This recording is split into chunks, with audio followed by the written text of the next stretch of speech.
नमस्ते। आज हम बात करने वाले हैं एक ऐसे बड़े बदलाव के बारे में जो भारत में जमीन खरीदने और बेचने के तरीके को हमेशा के लिए बदल सकता है। जी हाँ, लैंड रजिस्ट्री प्रोसेस में एक बहुत बड़ा सुधार हुआ है और ये नए नियम इसलिए लाए गए हैं ताकि प्रॉपर्टी के लेन देन सबके लिए मतलब सभी के लिए ज्यादा सुरक्षित और पारदर्शी हो सके।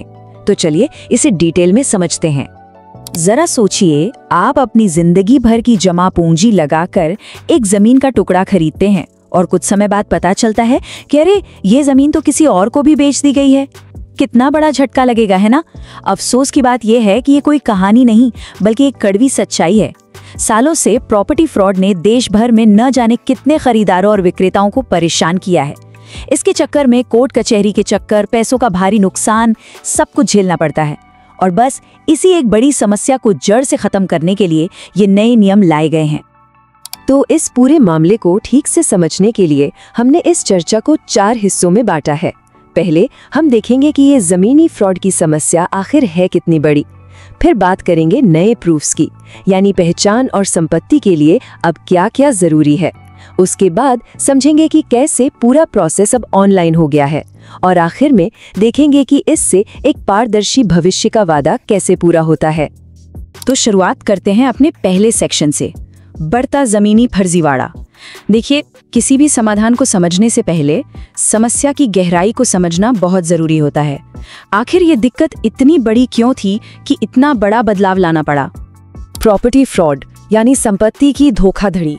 इसका सीधा सा मतलब है जब कोई एक ही प्रॉपर्टी को गैर कानूनी तरीके से एक से ज्यादा लोगों को बेच दे या फिर फर्जी कागजात यानी जाली दस्तावेजों का इस्तेमाल करे। ऐसे फ्रॉड से लोगों का पैसा तो डूबता ही है, पर उससे भी बड़ी बात यह है कि पूरे रियल एस्टेट बाजार में एक डर और अविश्वास का माहौल बन जाता है, जिसका असर ईमानदार खरीदारों और बेचने वालों दोनों पर पड़ता है। तो इस बढ़ती हुई समस्या को देखते हुए सरकार ने एक अहम कदम उठाया है। मकसद बिल्कुल साफ है, जमीन की खरीद फरोख्त में हो रहे फ्रॉड को रोकना और इसके लिए पूरे प्रोसेस को पहले से कहीं ज्यादा पारदर्शी और सख्त बनाना। ये जो नई गाइडलाइंस है, ये सीधे सीधे आम नागरिकों के निवेश को सुरक्षित करने के लिए बनाई गई हैं। चलिए अब आते हैं इन नए नियमों के सबसे जरूरी हिस्से पर, पहचान और संपत्ति के सबूत।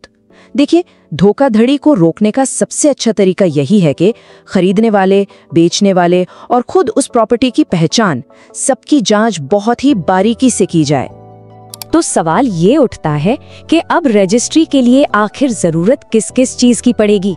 कौन से दस्तावेज अब अनिवार्य हो गए हैं? चलिए इस पर एक नजर डालते हैं। इस प्रोसेस को आसानी से समझने के लिए 3 स्टेप्स में देख सकते हैं। स्टेप 1 है पर्सनल आइडेंटिटी यानी व्यक्तिगत पहचान। इसके लिए पैन कार्ड, आधार कार्ड और फोटो, ये 3 चीजें जरूरी हैं। फिर आता है स्टेप 2, प्रॉपर्टी के दस्तावेज। इसमें आते हैं खसरा और खतौनी, जो जमीन के ऑफिशियल रिकॉर्ड होते हैं, और साथ में सेल एग्रीमेंट भी। और आखिर में है स्टेप 3, फाइनेंशियल क्लैरिटी, मतलब प्रॉपर्टी पर कोई टैक्स या दूसरे बकाए बाकी तो नहीं है, इसकी रसीदें भी देनी होंगी। इससे ये पक्का हो जाता है कि खरीदने वाले पर आगे चलकर कोई वित्तीय बोझ न आए। अब बात करते हैं एक और क्रांतिकारी बदलाव की, और वो है पूरी भूमि रजिस्ट्री प्रक्रिया का डिजिटल हो जाना। जी हाँ, सब कुछ ऑनलाइन। ये एक ऐसा कदम है जिसमें भारत में प्रॉपर्टी डील्स के तरीके को हमेशा के लिए बदल देने का दम है। और हाँ, ये सरकार के डिजिटल इंडिया मिशन से भी सीधा जुड़ता है। पहले क्या होता था और अब क्या है, इसमें जमीन आसमान का फर्क है। सोच के देखिए, पहले सरकारी दफ्तरों के चक्कर काटो, लंबी लंबी लाइनों में घंटों खड़े रहो और ऊपर से बिचौलियों का डर अलग से। लेकिन अब नई डिजिटल प्रक्रिया में सब कुछ एक ही प्लेटफॉर्म पर है, ऑनलाइन। इससे न सिर्फ समय और पैसा बच रहा है, बल्कि पूरा सिस्टम इतना आसान और पारदर्शी हो गया है जितना पहले कभी नहीं था। और इस डिजिटलीकरण के फायदे यहीं नहीं रुकते। अब चालान ऑनलाइन बन जाता है, सारे दस्तावेज कहीं से भी अपने घर बैठे बैठे अपलोड किए जा सकते हैं और कंफर्मेशन भी डिजिटल मिल जाती है। लेकिन इस सब का सबसे बड़ा फायदा जानते हैं क्या है? इससे भ्रष्टाचार और बिचौलियों पर जो निर्भरता थी वो बहुत हद तक कम हो जाती है।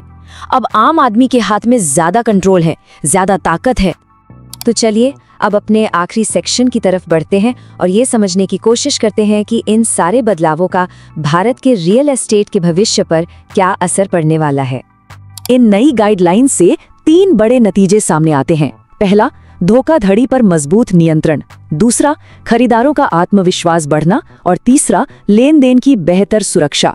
और जब ये तीनों चीजें एक साथ आती हैं तो एक ऐसे स्वस्थ और भरोसेमंद प्रॉपर्टी बाजार की नींव रखी जाती है जहां हर कोई बेफिक्र होकर निवेश कर सकता है। तो आखिर में इन सारे नियमों का, इन सारे बदलावों का अंतिम लक्ष्य एक ही है, एक ऐसा संपत्ति बाजार बनाना जो पारदर्शिता, सुरक्षा और विश्वास की बुनियाद पर खड़ा हो। क्योंकि जब लोगों को ये पता होता है कि उनका निवेश महफूज है तो उन्हें एक सुकून मिलता है, मन की शांति मिलती है, और शायद यही इन सुधारों का सबसे बड़ा फायदा है। अच्छा, आगे बढ़ने से पहले एक बहुत जरूरी बात, ये सारी जानकारी एक सामान्य मार्गदर्शन के लिए है।